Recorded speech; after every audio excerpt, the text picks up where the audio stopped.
सूर्य की लालिमा से सजा आकाश, मंद मंद बहती पवन और अंजनी माता की गोद में खेलते बाल हनुमान, ये दृश्य अपने आप में अलौकिक था। हनुमान जी बचपन से ही अपार शक्ति और तेजस्विता के धनी थे। उनके हर कृत्य में उनकी दिव्यता झलकती थी। एक दिन जब बाल हनुमान अपनी माता अंजनी के साथ पर्वत शिखर पर खेल रहे थे, उन्होंने आकाश में एक अद्भुत लाल गोल वस्तु को चमकते देखा। उनकी बाल बुद्धि ने उसे एक स्वादिष्ट फल समझा। अपनी तीव्र गति से वे आकाश में उड़ चले और पल भर में सूर्य के निकट पहुंच गए। भगवान सूर्यदेव ये देखकर चकित रह गए। उन्होंने अपनी तेज किरणों से बालक हनुमान को रोकने की कोशिश की, परंतु हनुमान जी तो स्वयं पवन पुत्र थे। वे निर्भय होकर सूर्य की ओर बढ़ते गए और देखते ही देखते सूर्य को अपने मुख में धारण कर लिया। जैसे ही हनुमान जी ने सूर्य को निगल लिया, संपूर्ण संसार में अंधकार छा गया।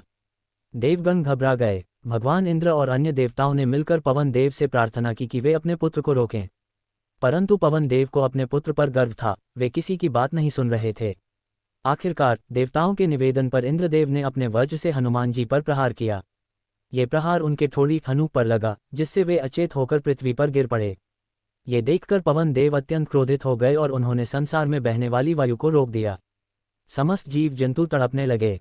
तब सभी देवता भगवान शिव के पास पहुंचे और उनसे समाधान निकालने की प्रार्थना की।